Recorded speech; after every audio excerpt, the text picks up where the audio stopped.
Hello, my name is Samantha, and welcome to the 5th lesson in the Girls in STEM Java curriculum. Last lesson, we talked about scanners. Today, we'll be talking about for loops and while loops. I'd like to introduce Sarah, who will be the instructor for today's lesson. Hello and welcome. My name is Sarah and I'll be your instructor for today. We'll start our lesson with some review problems from last week's lesson on if statements. We'll need to set up Replit for all of our warm-up and practice problems today. We can start by creating a new Replit called Lesson 5. You may pause the video here if you need to. We'll quickly review some key concepts from our Lesson 4 video on scanners. If you have not yet watched that lesson, we recommend that you watch it before continuing with this one. A scanner takes inputs from the user through the console. A scanner will typically first print a question or ask the user to enter some information. And then the scanner will read that information and save it to a variable so that the user's input can later be referenced. To use a scanner, we need to first import the scanner so the computer knows we will be using it. Note that the import should be outside of your class and is typically the first line of your program if you import anything. Then we create an instance of the scanner class and store it as a variable to reference it. We do so by scanner followed by the scanner name. In this case, we've used myscanner and new scanner parentheses system.in.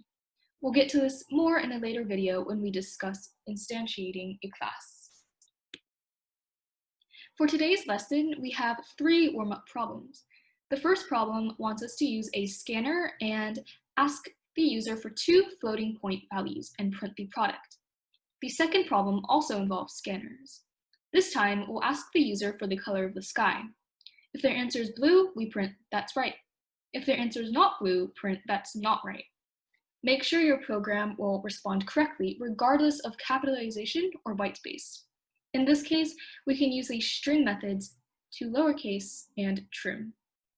The last problem asks us to create a string with a length of at least 7. Then we print the first 4 and the last 2 characters. We can look at the slide for sample output. You can pause the video here, work through the problems on your own, and resume the video once you have attempted or completed the problems. Our first problem asks us to use a scanner, so we'll start by importing the scanner class. Inside our main class, we can create an instantiation of the scanner class. Here, we've called our scanner myscanner. Then we prompt the user to enter a float by printing enter the first float. If the user enters a float, our scanner will save that float to a new variable float1 using the next float method. For our second float, we do the same thing. We prompt the user to enter a float and save this value to another variable, float2. Finally, we print the product of the 2 floats. Our next question also involves scanners. We want to ask the user for the color of the sky. Like in warm-up number 1, we'll first import the scanner class and instantiate a scanner inside the class. Again, we first prompt the user to input their response by asking, what color is the sky? We can use the next method of the scanner class. We assign this value to the variable color. Now, we do some formatting to make sure the user's input is all lowercase and there's no white space. Using an if statement, we check if color is equal to the string blue. If it is, they have entered a correct answer and we print that's right. Else we print that it is incorrect. For our final warm-up question, we want to create any string of at least 7. We want to print the first 4 characters and the last 2 characters. We can create any string containing our school name. In this case, we've used Canyon Crest Academy. To return only a certain number of characters from a string, we'll use substring. For the first 4 characters, we'll have substring 0, 4. Note that the second number, 4, isn't an included index. This means we'll only have included the characters at indices 0, 1, 2, and 3. For the last 2 characters, we can create an integer variable that stores the length of the entire string. Then we have substring length 2. Now we'll move on to the first topic for today's new lesson, while loops. A while loop continuously executes a block of code so long as the specified condition is true. On the slide, we can see the general while loop structure. Note that there should be a counter or a variable that updates inside of the while loop. Otherwise, it will keep on looping indefinitely. Here's an example of what a while loop looks like in code. As you can see, I holds the index of the number of times the loop has run. The while with I is less than or equal to 5 in parentheses, which is the condition that checks that I doesn't exceed 5, which means it controls how many times the loop runs.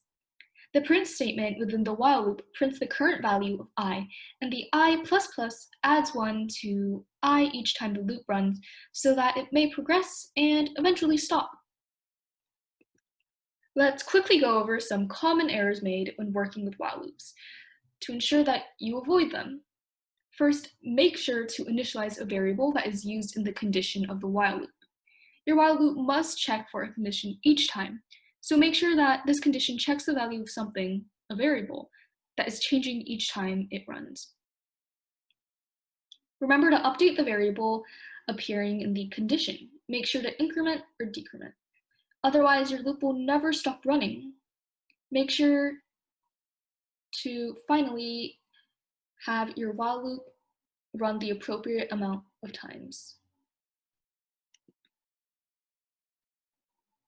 Now that we've gone over the basics of while loops, let's do some practice. For this problem, try to write a program using a while loop to print the numbers 1 through 10. Here's a hint.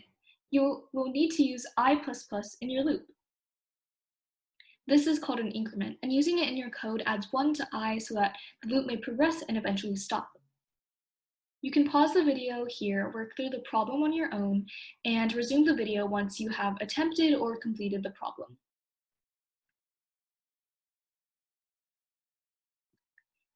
So in the problem, you were asked to write a program using a while loop to print the numbers 1 through 10. The first step in writing this program is to initialize a variable I and set it to equal to 1. Then we create our while loop and set the condition to check if I is less than 11. Within the loop, we have a print statement which prints the current value of I and an I++, which creates the increment I so that the loop may continue to run. Once I reaches 11, the condition for the loop will not be fulfilled, so the while loop terminates. Here's a second practice problem. For this problem, write a program that prompts the user to input a positive integer. It should then print the multiplication table of the number 0 to 10. You will have to use a scanner for this. You can pause the video here, work through the problem on your own, and resume the video once you have attempted or completed the problem. For this problem, you were asked to write a program that prompts the user to input a positive integer and then prints the multiplication table of that number. Remember, you needed to use a scanner for this. Here's an example solution to the problem. This concept might be a little difficult to grasp, so we'll start with a real-world example. Suppose we have a box of crayons. We start out with 10 crayons, and we want to keep on removing crayons one by one until there are none left. Our specified condition would check if the number of crayons is greater than 0. If so, we decrease the number of crayons by 1 because there are still crayons to remove. Once the number of crayons in the box is no longer greater than 0, meaning we have no more crayons, we exit the while loop. Be sure to have a condition which can eventually be false. Otherwise, the code will keep on running forever. Now, how can we write this as a program?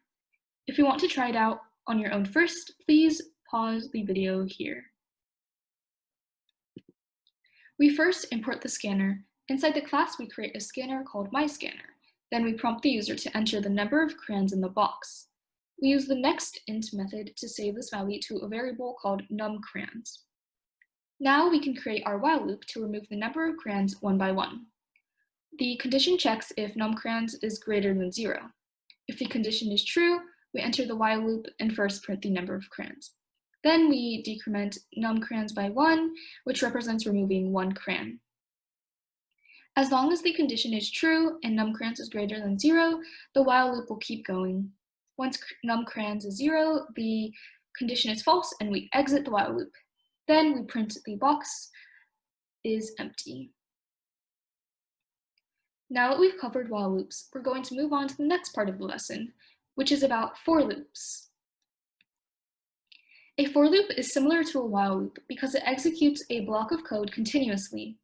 However, a while loop uses an outside variable, whereas a for loop will use a counter variable created and controlled inside the parentheses. The name for the counter variable is typically I. On the slide, we can see the general for loop structure. There is the keyword for, followed by code that initializes a value, sets a Boolean condition, and increments or decrements. The initialization could be int I equals 0. The Boolean condition could be I is less than 5, and the increment could be I++. Note that these are separated by semicolons, not commas. Also, note that incrementing and decrementing does not have to be I++ or I-. For loops may also include stepping structures such as I equals I+3. We'll go over what for loops do on the next slide. The for loop on this slide prints the number from 1 to 5. The int I equals 1 creates a counter variable called I and sets it to 1 initially. Then the I is less than or equal to 5 states that the for loop will keep on running while this is true, meaning while I is less than or equal to 5. The I++ increments by 1 after each time the for loop is run. Inside the for loop, the print statement prints out the current value of I. In this example, we can also print out each character of a string. Outside of the for loop, we initialize a variable s, which has the string coding. For our for loop, int I equals 0 creates a counter variable called I and sets it to 0 initially. The Boolean condition I is less than s.length states that the for loop will run as long as I is less than the length of string s. I++ increments I by 1 after each time the loop is run. Inside the for loop, our print statement prints out the character at the current index I of the string. Therefore, the first time we run the for loop, it will print the character at index 0 of string s, which is the C character. The loop continues until there are no more letters to print. Now we'll work on a review problem. The problem asks us to write a statement or a program using a for loop that counts the numbers from 1 to 100, printing out each number unless it is divisible by 3 or 5. If the number is divisible by only 3, print fizz. If the number is divisible by only 5, print buzz. If the number is divisible by both, print FizzBuzz. Some hints. Use the module to check if the numbers are divisible by 3 and or 5. You will also use if statements inside the for loop. You will need more than just one if statement. Here are two of the potential solutions for the FizzBuzz problem. Both solutions involve using a for loop, incremented so that it runs from the initial index value of 1 up until 100. In the first solution, the for loop involves an if statement, two else if statements, and an else statement. Within the if and else if statements, the parameters for either FizzBuzz or FizzBuzz being printed are tested. Using the module, the else statement accounts for the numbers that are not divisible by 3 or 5. Each statement contains the appropriate print statement for the parameters it tests. The second solution uses 3 separate if statements within the for loop. Additionally, a string called output is created, with no value set.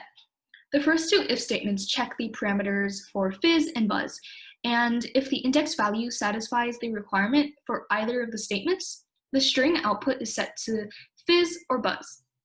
If the index value satisfies the requirements for both statements, the addition and equal signs that you see in the code allow fizz plus buzz to be set as the output, making the output FizzBuzz.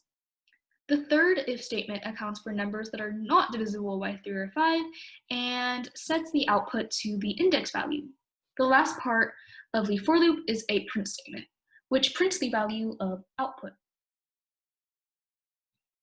There are definitely other ways to go about solving this problem, but these are just 2 example solutions that each have their own benefits and drawbacks. Feel free to play around and explore other solutions while thinking about the reasons there are for using different methods to get the same result. Thank you for watching and great job on completing your 5th Girls in STEM lesson. If you have any questions, comments, or concerns, please feel free to reach out to us at our email ccagirlsloopcode@gmail.com or comment down below. I hope you'll join us again in our next lesson on nested for loops. I wanted to thank the following for all of their hard work that went into today's lesson. All of the slides, videos, and problem sheets in this series are available on our website as well as the description below. If you would like more practice with while and for loops, check out our video called Lesson 5 Exercises. I hope you'll join us again in our next lesson on nested for loops.